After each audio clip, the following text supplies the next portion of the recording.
Shalom Bapak Ibu dan Saudaraku sekalian, kita berjumpa kembali pada hari ini. Kita akan menyambut Pentakosta, dan kita di dalam menyambut Pentakosta kita ingin supaya memiliki komitmen 10 hari penantian seperti para rasul menanti di dalam ketekunan doa dan membaca firman. Itulah yang kita juga ingin lakukan dalam momen kita saat ini. Dan pada hari ini kita akan bersama-sama kembali merenungkan firman Tuhan dan berdoa. Mari kita berdoa. Tuhan, kami mau membaca firman-Mu, merenungkannya.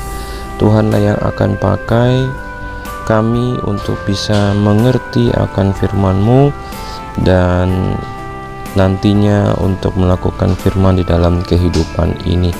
Terima kasih Tuhan Yesus, inilah doa kami. Amin. Bapak Ibu dan Saudaraku sekalian, hari ini kita akan membaca firman Tuhan dari 1 Korintus 15 ayat 50 sampai 58. 1 Korintus 15 ayat 50 sampai 58. Saudara-saudara, inilah yang hendak kukatakan kepadamu, yaitu bahwa daging dan darah tidak mendapat bagian di dalam kerajaan Allah, dan bahwa yang binasa tidak mendapat bagian dalam apa yang tidak binasa. Sesungguhnya aku menyatakan kepadamu suatu rahasia. Kita tidak akan mati semuanya, tetapi kita semuanya akan diubah dalam sekejap mata pada waktu bunyi nafiri yang terakhir. Sebab nafiri akan berbunyi, dan orang-orang mati akan dibangkitkan dalam keadaan yang tidak dapat binasa. Dan kita semua akan diubah, karena yang dapat binasa ini harus mengenakan yang tidak dapat binasa, dan yang dapat mati ini harus mengenakan yang tidak dapat mati. Dan sesudah yang dapat binasa ini mengenakan yang tidak dapat binasa, dan yang dapat mati ini mengenakan yang tidak dapat mati, maka akan genaplah firman Tuhan yang tertulis, maut telah ditelan dalam kemenangan. Hai maut, di manakah kemenanganmu? Hai maut, di manakah sengatmu? Sengat maut ialah dosa, dan kuasa dosa ialah hukum Taurat. Tetapi syukur kepada Allah yang telah memberikan kepada kita kemenangan oleh Yesus Kristus Tuhan kita. Karena itu saudara-saudaraku yang kekasih, berdirilah teguh, jangan goyah, giatlah selalu dalam pekerjaan Tuhan. Sebab kamu tahu bahwa dalam persekutuanmu dengan Tuhan, jerih payahmu tidaklah menjadi sia-sia. Tema renungan kita hari ini adalah tetaplah semangat dan teruslah hidup di dalam harapan. Nah, Bapak Ibu dan Saudaraku sekalian, ada pemandangan dari hikmat dunia ini yang mengatakan hidup ini cuma satu kali saja, dan setelah kematian kita akan tidak dapat menikmati apapun, sebab segala menjadi sirna, segala tidak ada rasa, segala tidak dapat lagi kita nikmati. Oleh karena itu, hidup yang satu kali ini, pergunakanlah hidup ini dengan semau kita, sekehendak kita, menikmati kebahagiaan ya di dunia ini. Sebab setelah semua selesai di dunia ini, apa yang disebut dengan kebahagiaan itu tidak dapat kita kejar lagi, tidak dapat kita temukan lagi. Nah, itulah pemandangan dunia ini yang terus-menerus mungkin hidup di dalam masa kita juga. Tapi ternyata itu juga bukan hanya hidup di masa kita, tetapi di masa di mana jemaat Korintus ada dan menjadi jemaat yang kemudian disapa oleh Rasul Paulus. Jadi di dalam pemandangan orang-orang di sekitar jemaat Kristen di Korintus, ada pemandangan-pemandangan yang memberikan gambaran bahwa hidup itu cuma satu kali, dinikmati dengan mau melakukan apa saja sehingga kita menemukan kebahagiaan. Sebab setelah mati tidak ada yang disebut dengan kebahagiaan.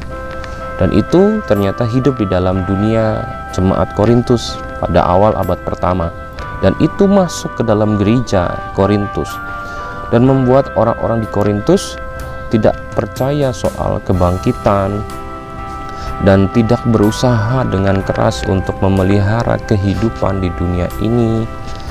Dan itu menjadi sesuatu hal yang menyedihkan tentunya. Maka Rasul Paulus mengajarkan kepada jemaat di Korintus tentang kehidupan yang berbeda, yang merupakan pandangan kekristenan.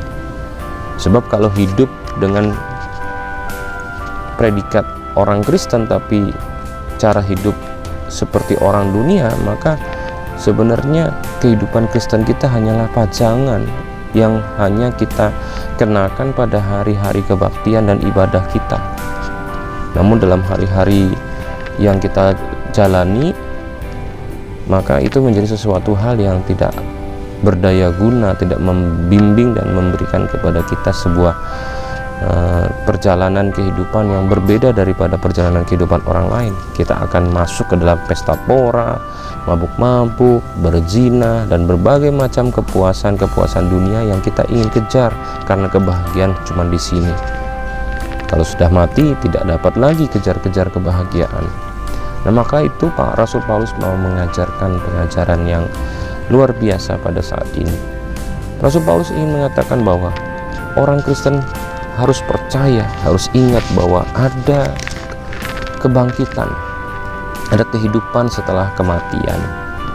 Kita akan mengenakan tubuh-tubuh yang telah disempurnakan, telah dimuliakan, dan itu akan kita dapatkan setelah kebangkitan. Dan oleh karena itulah, maka jangan pernah menyerah, jangan pernah putus asa, jangan pernah kehilangan semangat dan harapan untuk mengharapkan akan kebangkitan itu dan menjalani kehidupan ini dengan baik. Nah, Bapak, Ibu, dan saudaraku sekalian, hari-hari yang kita lalui di dalam dunia ini, kita tidak pernah mengharapkan tentunya kita tidak bahagia. Kita berdoa supaya Tuhan memberikan segala kecukupan, segala hal yang kita butuhkan. Harapannya apa? Dengan kita berdoa seperti itu, supaya kita tidak menderita, tidak bahagia. Namun dalam kehidupan ini kita harus pahami bahwa segala apa yang dibutuhkan oleh kita sesungguhnya selalu Tuhan berikan. Kenapa kita merasa selalu kekurangan, menderita, tidak cukup, tidak bahagia? Bukan karena memang Tuhan tidak memberikan, tetapi Tuhan ingin supaya kita hidup dalam kebutuhan kita. Dan ketika kita berjuang untuk mencukupkan diri dalam kebutuhan kita, dan terus bersyukur dan menjalani kehidupan yang penuh anugerah ini dengan terus berkarya bagi Tuhan, maka di akhir kehidupan kita mendapatkan sebuah tempat untuk menikmati kebangkitan kehidupan yang mulia yang Tuhan janjikan. Nah, itulah yang Tuhan ingin berikan melalui firman ini.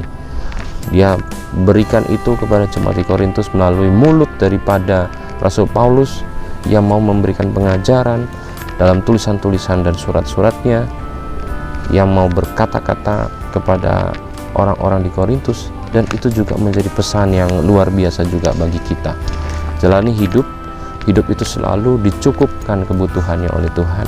Hiduplah di dalam kebutuhanmu, selalu mengucap syukur, dan hiduplah selalu untuk menyatakan kasih, sehingga Tuhan dipermuliakan.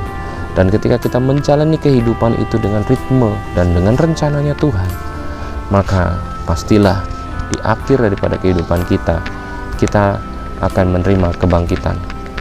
Dan apa yang menjadi bagian firman Tuhan juga, segala jerih payahmu tidak menjadi sia-sia di dalam Tuhan.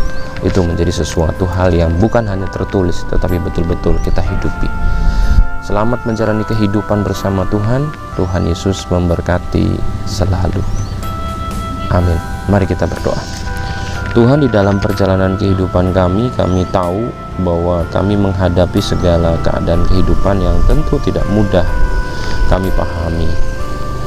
Kadangkala kami mau melakukan A, tapi terjadi keadaan yang tidak seperti A. Kadangkala kami merasa kami memiliki hal yang ingin kami capai B, tapi tidak tercapai. Kami ingin supaya apa yang kami jalani di dalam kehidupan ini menjadi sebuah perjalanan kehidupan yang bahagia. Kami selalu berdoa memohon kepada Tuhan untuk Tuhan mencukupkan segala apa yang kami butuhkan dalam kehidupan ini.